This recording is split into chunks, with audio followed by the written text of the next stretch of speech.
सम्मानित पत्रकार बंधुओं का आज की इस प्रेस कॉन्फ्रेंस में हार्दिक स्वागत और अभिनंदन है।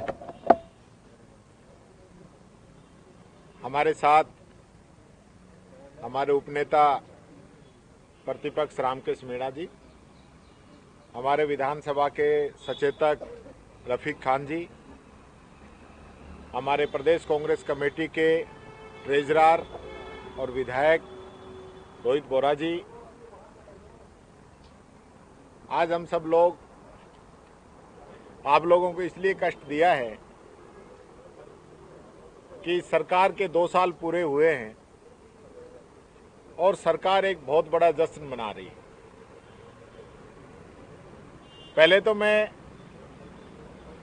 मुख्यमंत्री जी को बधाई देना चाहूँगा कि वो 2 साल तक अपनी कुर्सी बचाने में कामयाब रहे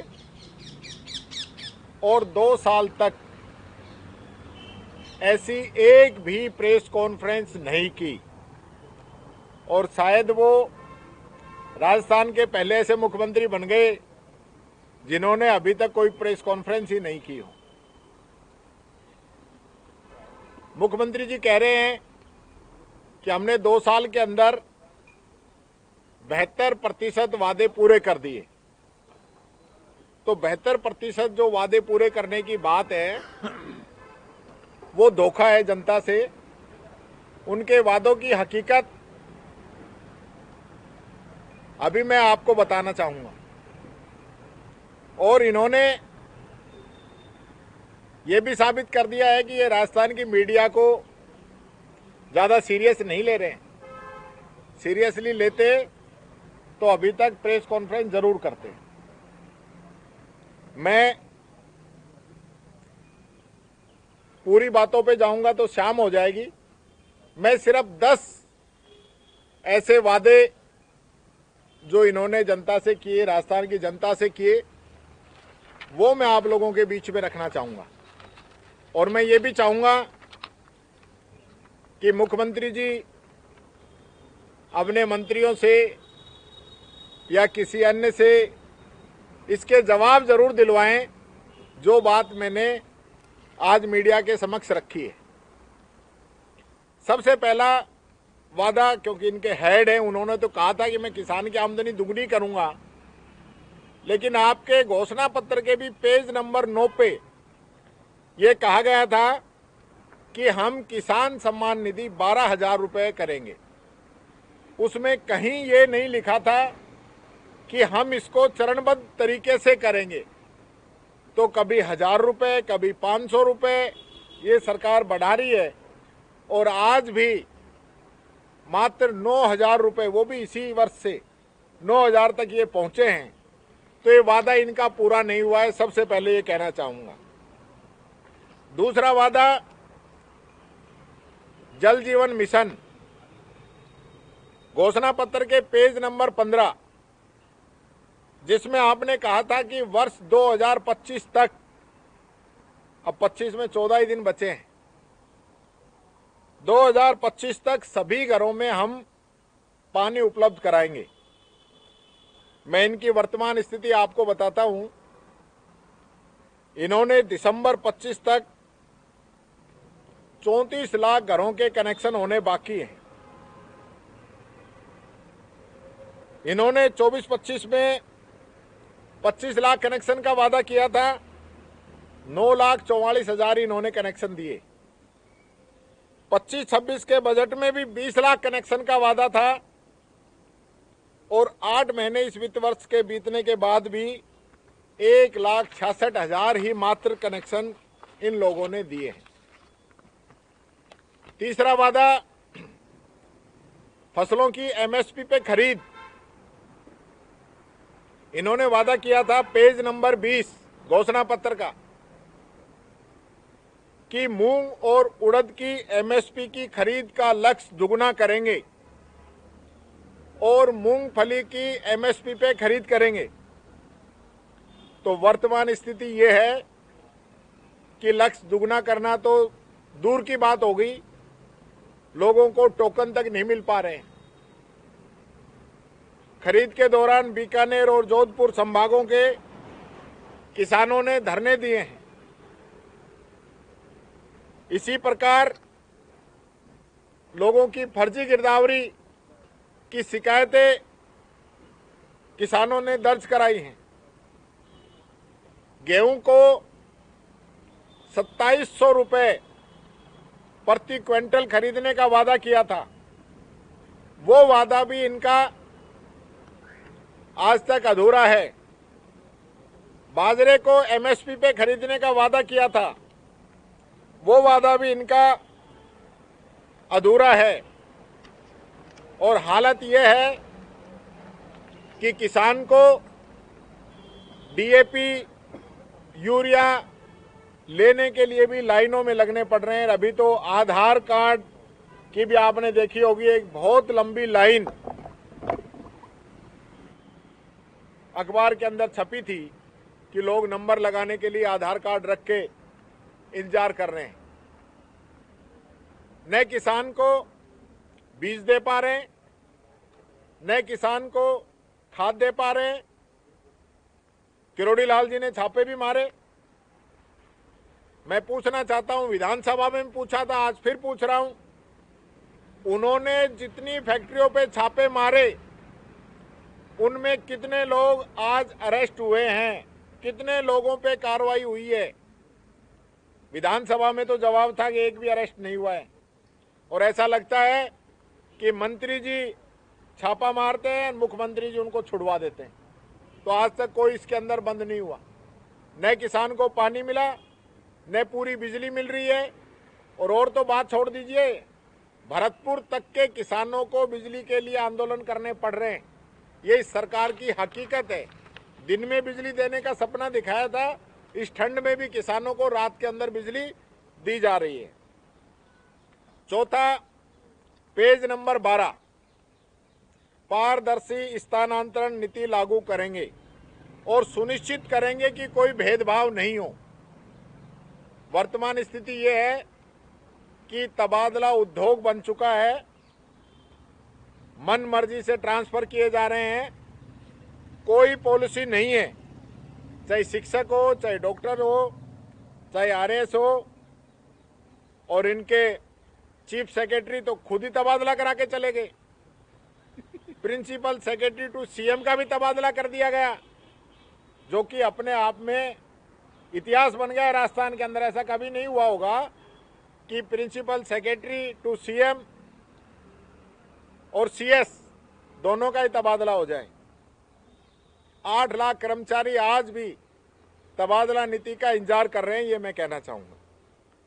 पांचवा इनका वादा था, सरकारी स्कूलों में यूनिफॉर्म के लिए 1200 रुपए देंगे। अब ये लोग 1200 की जगह 600 रुपए दे रहे हैं, और 600 रुपए भी सिर्फ और सिर्फ एससी, एसटी और बीपीएल, सिर्फ इन्हीं को दे रहे हैं। इसके अंदर भी ओबीसी को, जनरल कास्ट को और ईडब्ल्यूएस को, इनके बच्चों को इस योजना से बाहर कर दिया गया है। ये बात मैं कहना चाहूंगा।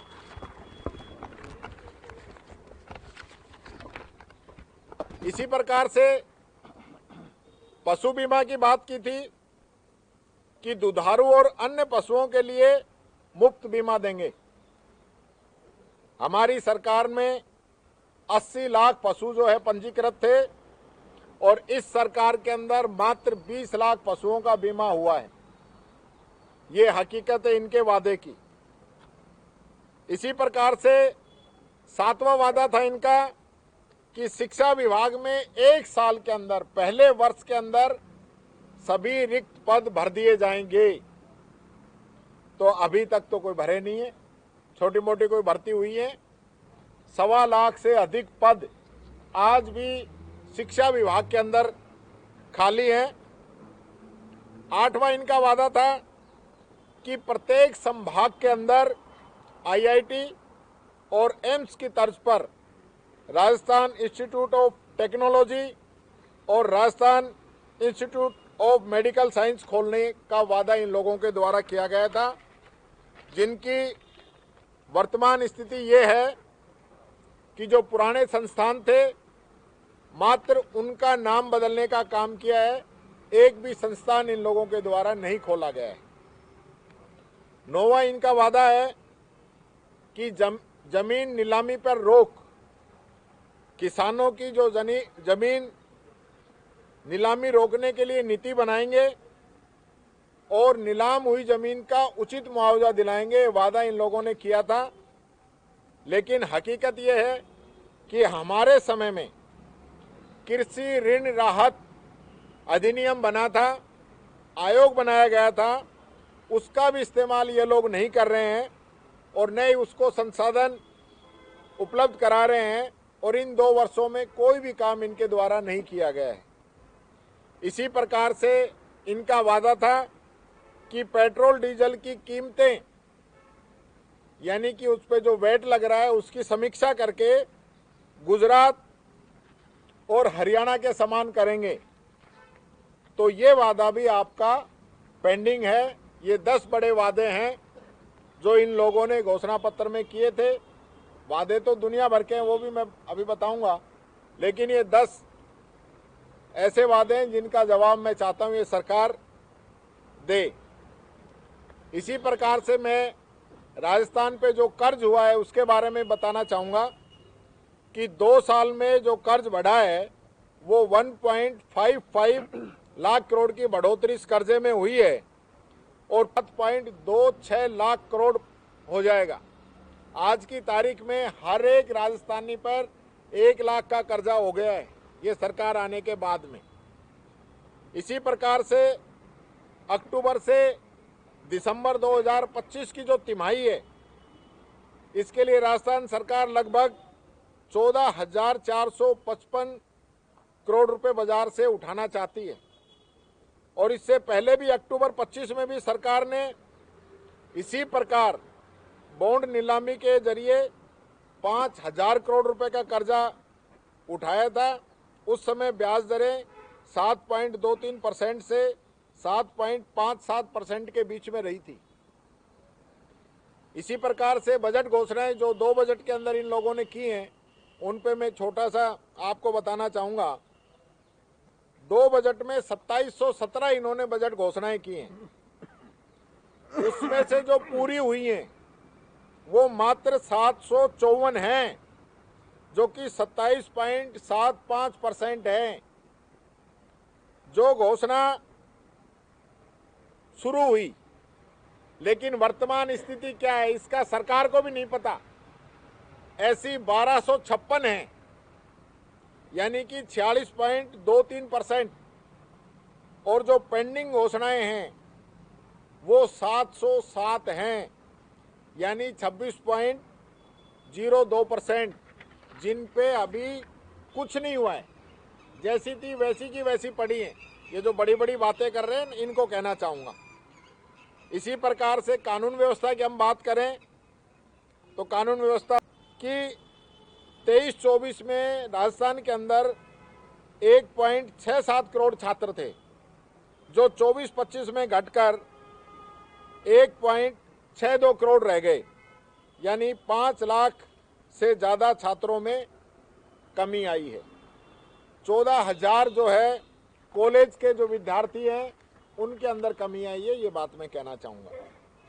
4 लाख नौकरी देने का वादा किया था, 95,000 नौकरी दी गई हैं, वो भी हमारे समय की जो ज़्यादातर नौकरी थी प्रोसेस में थी वो दी हैं। अभी प्रक्रियाधीन 1,53,000 ये बता रहे हैं, उसमें भी अधिक